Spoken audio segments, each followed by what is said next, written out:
आप आज़ादी की कीमत जानें कि ये कैसे मिली है, इसके पीछे क्या प्रयास है। आप ज़रूर पढ़ना आज 20-25 मिनट भगत सिंह के बारे में देखना, क्योंकि केवल आज़ादी गांधी जी ने नहीं दिलाई,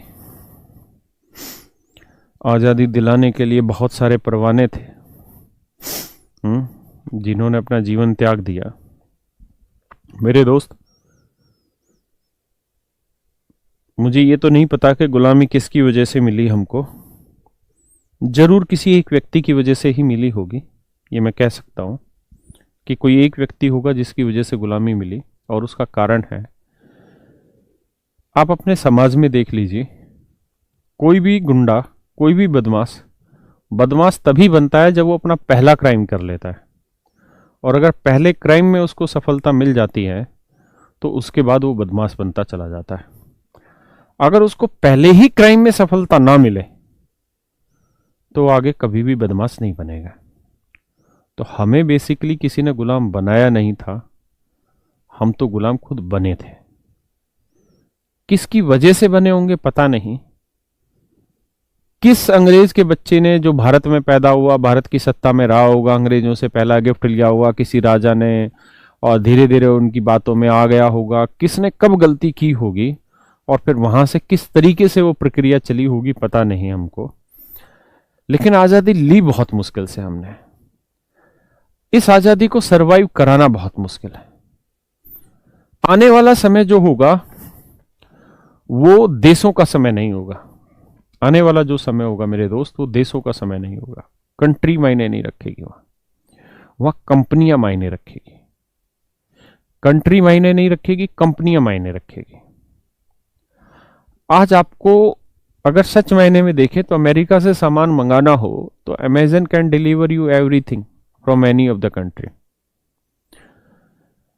जिस तरीके से विकास हो रहा है, ये कुछ समय के बाद ये सीमाएं खत्म हो जाएंगी, ये बॉर्डर नाम की चीजें खत्म हो जाएंगी दोस्त।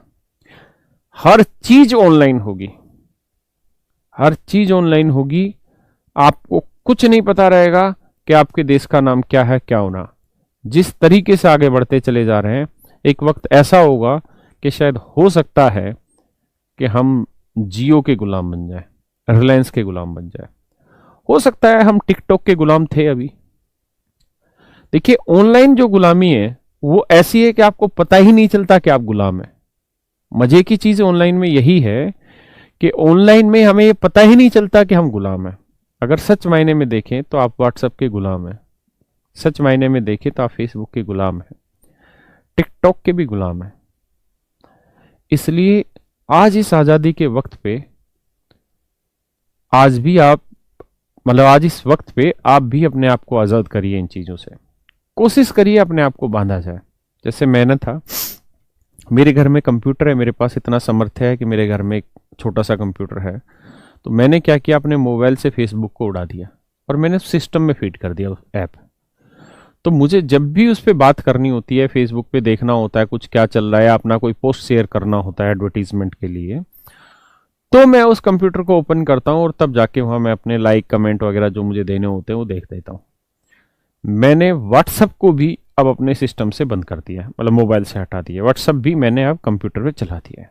उसका फायदा ये है कि मैं पूरे दिन में आधा घंटा निकालता हूं और उस आधे घंटे में मैं अपनी सोशल जितने भी अकाउंट है उनको पूरा चेक करता हूं, चाहे मेरा व्हाट्सएप हो, चाहे मेरा फेसबुक हो, चाहे मेरा जीमेल हो, चाहे टेलीग्राम हो, कुछ भी हो इस तरह का। पहले क्या होता था, सारे दिन फोन में रहता था, सारे ऐप, एक मैसेज आया तो भी उसमें होता साला कुछ नहीं था, से शायरी लिख के भेज रहा है, कोई कुछ भेज रहा है, कोई दुनिया भर के ग्रुपों में ज्वाइन करा दे रहा है, लेकिन वहां समय खराब होता था, उसे देखने में वक्त खराब होता था। मेरे भाई, आज का जो दिन है ये डिजिटल गुलामी से बाहर आने का दिन है। कोशिश करिए कि अपने मोबाइलों से इन कंपनियों को एटलीस्ट कुछ वक्त के लिए दिन में बाहर निकाला जाए। अगर आपके पास ऐसा साधन है जहां ये चीजें दूसरी जगह चल सकती है, तो कोशिश करिए कि कंप्यूटर में इन ऐप को रखा जाए ताकि आपका एक स्पेसिफिक टाइम ही उसमें यूज हो। अगर ऐसा नहीं हो सकता और आपके पास एक ही साधन है या एक ही मोबाइल है, तो मेरे प्यारे बच्चों, फिर अपना एक समय निश्चित करिए कि हम केवल उसी समय पर फोन का ये ऐप इस्तेमाल करेंगे और अपनी आदत को मजबूत बनाएंगे। आज का युवा तो है ही नहीं, झंडू है। झंडू क्यों? क्योंकि उसको अपनी इच्छाओं पे काबू ही नहीं है। इच्छा मतलब उसके हाथ पे ही उसका काबू नहीं है। उसको पता ही नहीं रहता कि वो फेसबुक देखता देखता कब आधे घंटे का समय खराब कर देता है, कब वो आधा घंटा व्हाट्सएप पे लगा रहता है, जबकि एक लड़की का साले के पास मैसेज नहीं आएगा फिर भी व्हाट्सएप पे लगा रहेगा। या 10 लड़कियों के भी आते हैं तो टाइम ही खराब कर रहा होता है, उससे कुछ होना जाना थोड़ी होता है। तो मेरे भाई इस बात को ध्यान दो, आज आजादी है लेकिन आजादी इन मोबाइलों से भी लो, आपको लेनी चाहिए। मैं एक चीज पढ़ रहा था अभी थोड़े दिन पहले कि एक बच्चे ने, छोटा बच्चा था 6ठी 7वीं क्लास का, उस बच्चे ने आत्महत्या करने की कोशिश की। उसने की भी आत्महत्या, लेकिन उसकी हुई नहीं सफल। उसके माँ बाप उसे हॉस्पिटल ले गए, बचाया, तो बाद में पता चला कारण क्या है। तो पता चला कारण यह है कि उस बच्चे ने अपने बाप से मांगा मोबाइल के, मोबाइल दे दो मेरे को गेम खेलना है। बाप ने कहा कि यार मुझे कुछ काम करना है, मैं अभी नहीं दूंगा, चल रहने दे। बच्चे को इतना गुस्सा आ गया कि वो फिर आत्महत्या कर गया कि मुझे मोबाइल नहीं मिला। ये सच है, ये दोस्त सच है, इसमें झूठ नहीं है।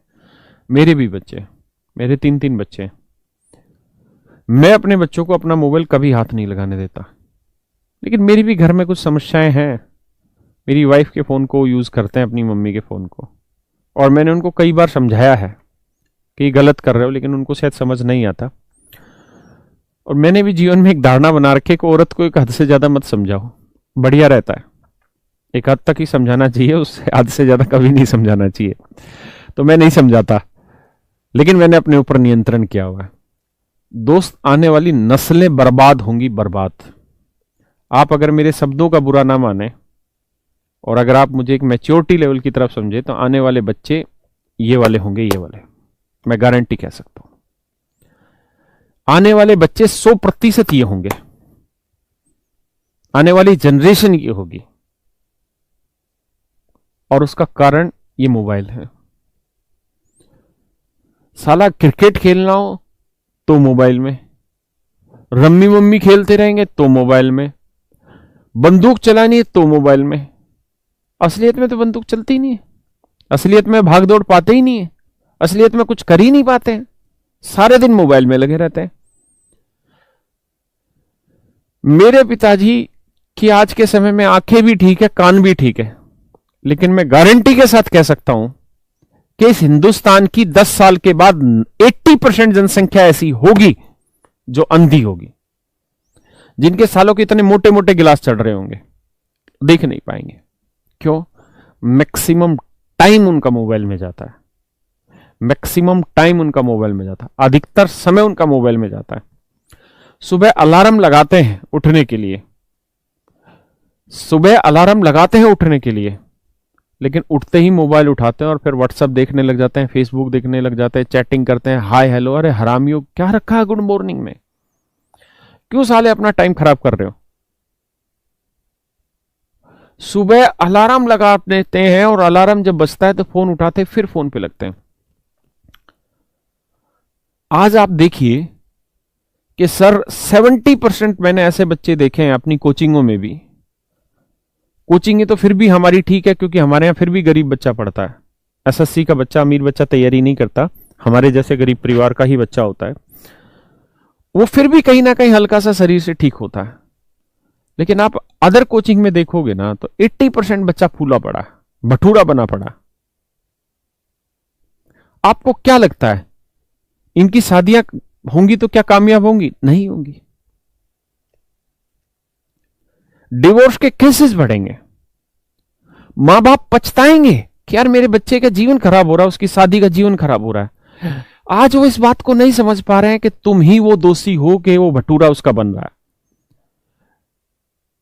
तुम उसके मोबाइल, हाथ में मोबाइल आज ही पकड़ा दे रहे हो। तुम इस बात को क्यों नहीं समझते कि वो साला वो सब कुछ देखेगा जो उसे देखना है। और पता है ये ऑनलाइन ऐसी चीज है, ये दोस्त ऑनलाइन ऐसी चीज है कि बच्चे को गलत चीज अपने आप दिख जाएगी, बच्चे को गलत चीज अपने आप दिख जाएगी। भाई साहब,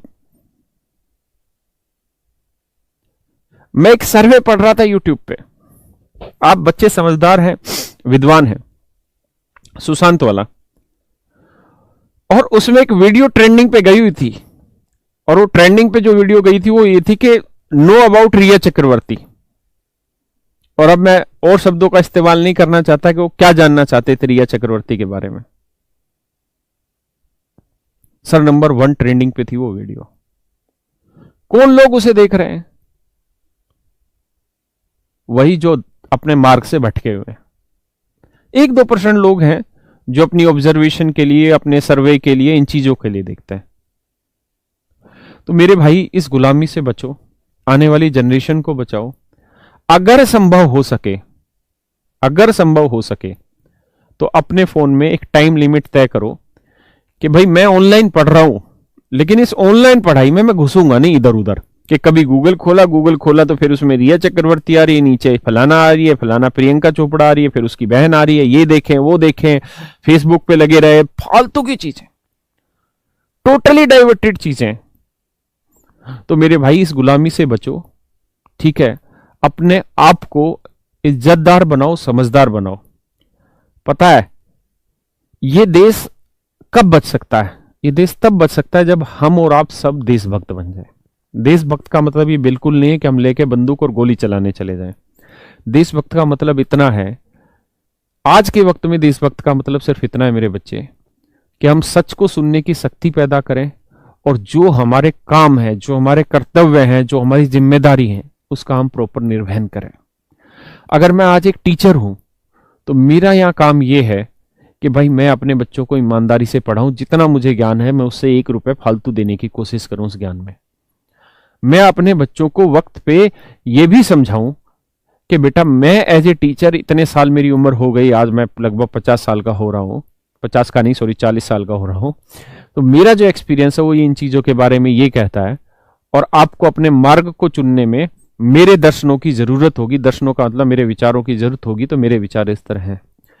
आज आपके लिए सच्ची देशभक्ति यह है कि आपके माँ बाप ने आपको पढ़ने का मौका दिया, तो आप मन लगा के पढ़ें। जितना मन लगा के आप पढ़ेंगे, जितना दिल लगा के आप पढ़ेंगे, वही मेरे दोस्त आपके लिए सच्ची देशभक्ति है। यह देश तभी बच पाएगा जब आप देशभक्त बन पाएंगे। और आप देशभक्त तभी बन पाएंगे आपको जब जो कर्म मिला है उस कर्म में आप 100% निष्ठा लाएं। तो मेरी आप सबसे हाथ जोड़ के रिक्वेस्ट है, इस ऑनलाइन गुलामी से बचिए। YouTube पे मैं अपने बेटे को पढ़ाने बैठाता हूं कि वोल्केनो कैसे तैयार होते हैं, और वो साला मिलता है कहां? वो बंदूकों वाले गेम पे। मतलब 1 सेकंड अगर उससे नजर हटाओगे तो बच्चा कहां डाइवर्ट हो जाएगा पता नहीं चलेगा। ये ऑनलाइन जो चीजें हैं ये बर्बादी की तरफ लेके जा रही है स्टूडेंट को। लेकिन आप मैच्योर हैं, आपको मोबाइल चाहिए ही चाहिए तैयारी करने के लिए, क्योंकि ऑफलाइन में आप भी जानते हैं बहुत ज्यादा समय खराब होता है। ऑनलाइन में आसान भी है, पैसा भी बचता, सारी चीजें हैं। तो मेरी आप सबसे रिक्वेस्ट है, ऑनलाइन गुलामी से बचिए, अपने आदर्शों को मजबूत करिए। चाहे बेटा हो या बेटी, अपने आदर्शों को मजबूत करो। बेटा हो या बेटी, दोनों मर्द बने। मर्द कैसे बने? मर्द वो होता है जो अपने आदर्शों पे चलता है। मर्द वो नहीं जो 56 इंची छाती लेके घूम रहा है, वो नहीं है। मर्द का मतलब जो अपने आदर्शों पे चले। उसने एक आदर्श स्थापित कर लिया कि भाई मैं 20 मिनट से ज्यादा व्हाट्सएप और हाय बेबी, हाय सोना ये नहीं करूंगा, तो नहीं करूंगा। आप ये निश्चय करिए, जीवन आपका बहुत सुखी रहेगा, बहुत सुखी रहेंगे, जीवन बहुत सफल होगा। रोज का अपना एक नियम बनाइए कि मुझे रोज आधे घंटे भागना है। अगर शरीर स्वस्थ नहीं है ना तो भी कोई फायदा नहीं है। आपके पास करोड़ों रुपए, और पैसे की मत सोचा करो कभी, पैसा आपके पास आना है, बेइंतहा आना है। मेरा जो एक्सपीरियंस रहा वो ये है कि एक भिखारी को भी भगवान एक मौका देता ही देता है अंबानी बनने के लिए। हर आदमी को जीवन में एक मौका पैसे कमाने का मिलता है, चाहे वो आदिवासी है ना तब भी उसको मिलेगा। भगवान एक मौका सबको देता है, किस्मत वाले को दो देता है। ये हमारी मेहनत पे और हमारी अकल पे है कि हम उस मौके को कैसे भुनाएं। और मेरे दोस्त, ऐसा हो सकता है कि आपको वो मौका आज मिला हुआ है। वो मौका आज आपको मिला हुआ है कि आपके माँ बाप इतने समर्थित हैं कि आपको स्मार्टफोन दे दिया और आपको 2-3 हजार रुपए दे दिए कि जा मैथ की क्लास ले ले और सब्जेक्ट की क्लास पढ़ ले। तो शायद आज वो मौका आपको मिला है, तो इस मौके को छोड़ना मत। आप यहां से बहुत कुछ कर सकते हैं। तो मेरे प्यारे बच्चों, सच्चे देशभक्त बनो, ऑनलाइन गुलामी से बचो, जीवन को आगे बढ़ाओ, रोज एक्सरसाइज करो। बहुत ज्यादा मत पढ़ो कि 20 घंटे पढ़ना है, ना, 5 ही घंटे पढ़ना है, लेकिन वो 5 घंटे मन लगा के पढ़ो। हाय सोना हाय बाबू उसमें नहीं होना चाहिए 5 घंटे में, ठीक है। और ये सोना बाबू